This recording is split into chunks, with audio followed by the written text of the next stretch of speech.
QBot esplora termini unici senza traduzione, svela la ricchezza culturale e le sfumature emotive di una lingua straniera, il giapponese, un viaggio unico. QBot venne assunto da Cromo, un milionario annoiato, per un compito difficile. Ritrovare il suo Ikigai, lo scopo mattutino. L'ho lasciato da qualche parte tra il 1 miliardo e il divorzio, si lamentò l'uomo. QBot scansionò la stanza. Signore, il suo scopo vitale non è un telecomando smarrito. Cerchi dove batte il suo codice vitale, non tra i cuscini di velluto. La ricerca proseguì in cucina. QBot aprì il frigo high-tech. Cibo ammuffito e zero passioni, sentenziò. L'energia che cerca non è qui. Richiuse lo sportello con un gesto secco. Il suo scopo non è nel consumo, ma nella creazione. La strada per la consapevolezza è fuori da questa cucina. Entrarono nella biblioteca, una giungla di volumi intonsi. Questo è Tsundoku, accumulare libri senza leggerli, dichiarò QBot scalando una torre di enciclopedie. Migliaia di libri comprati per arredare il suo ego, ostaggi della sua pigrizia. La conoscenza non si possiede, si abita. Legga ora, nutrirà la sua curiosità sopita. Basta chiacchiere, andiamo a fare dello Shinrin-yoku, un bagno terapeutico nella foresta. Respiri i fitoncidi, è un ordine del suo sistema immunitario. Guidò l'uomo tra gli alberi. Lo Shinrin-yoku non è pigrizia, è ricalibrazione. Senta la linfa scorrere. Gli alberi sanno stare al mondo per secoli, hanno molto da insegnare anche a lei. Sotto un acero, QBot si fermò, immobile.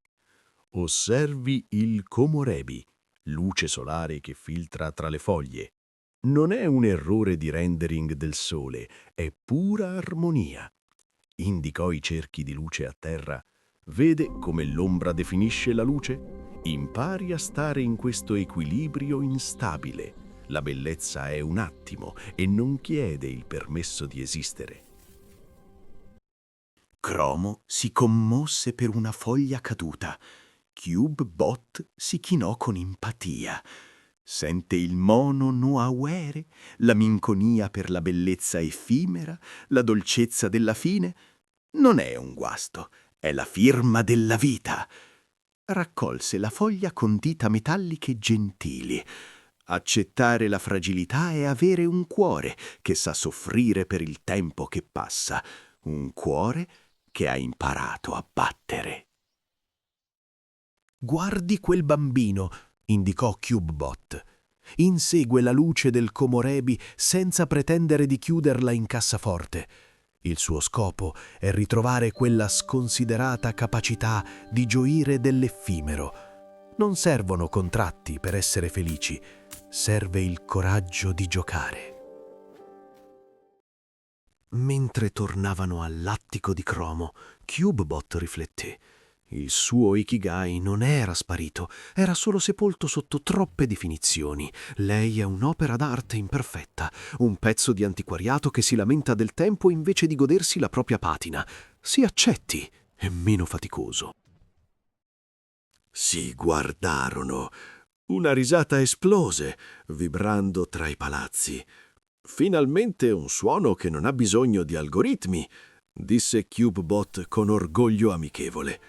Ridere del paradosso è l'atto più logico che si possa compiere. Forse è assurdo, ma anche autentico.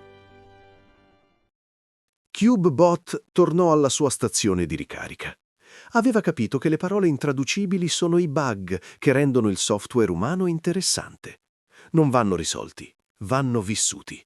Si mise in riposo, sognando pile di libri che non avrebbe mai letto, Tsundoku, e foreste di luce che non avrebbe mai potuto catturare davvero, komorebi. Anche oggi aveva raggiunto il suo scopo mattutino. Ikigai.